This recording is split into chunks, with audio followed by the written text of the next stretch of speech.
Afterward, Jesus appeared again to his disciples by the Sea of Galilee. It happened this way. Simon Peter, Thomas, also known as Didymus, Nathanael from Cana in Galilee, the sons of Zebedee, and 2 other disciples were together. I'm going out to fish. Simon Peter told them, and they said, We'll go with you. So they went out and got into the boat. But that night they caught nothing.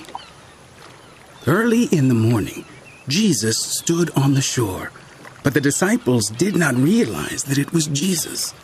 He called out to them, Friends, haven't you any fish? No. They answered.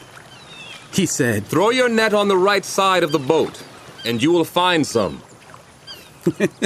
And when they did, they were unable to haul the net in because of the large number of fish. Then the disciple whom Jesus loved said to Peter, It is the Lord. As soon as Simon Peter heard him say, It is the Lord, he wrapped his outer garment around him, for he had taken it off, and jumped into the water.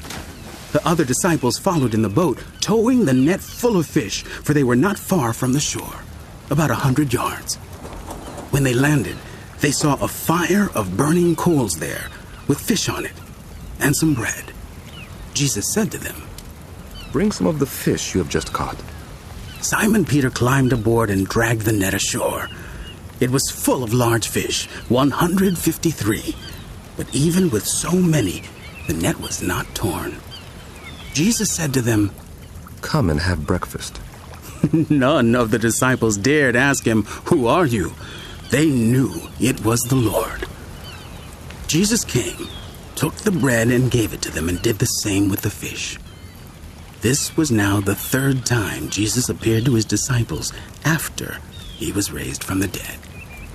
When they had finished eating, Jesus said to Simon Peter, Simon, son of John, do you love me more than these? Yes, Lord. You know that I love you. Jesus said, Feed my lambs. Again, Jesus said, Simon, son of John, do you love me? Yes, Lord.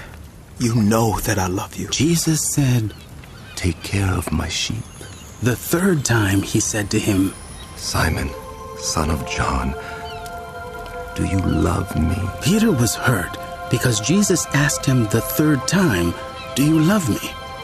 He said, Lord, you know all things. You know that I love you. Jesus said, Feed my sheep. Very truly I tell you, when you were younger, you dressed yourself and went where you wanted. But when you are old, you will stretch out your hands and someone else will dress you and lead you where you do not want to go. Jesus said this to indicate the kind of death by which Peter would glorify God.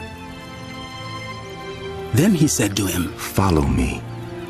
Peter turned and saw that the disciple whom Jesus loved was following them. This was the one who had leaned back against Jesus at the supper and had said, Lord, who is going to betray you?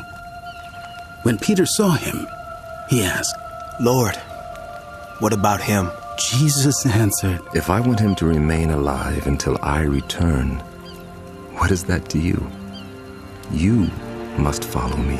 Because of this, the rumor spread among the believers that this disciple would not die. But Jesus did not say that he would not die. He only said, If I want him to remain alive until I return. What is that to you? This is the disciple who testifies to these things and who wrote them down. We know that his testimony is true. Jesus did many other things as well. If every one of them were written down, I suppose that even the whole world would not have room for the books that would be written.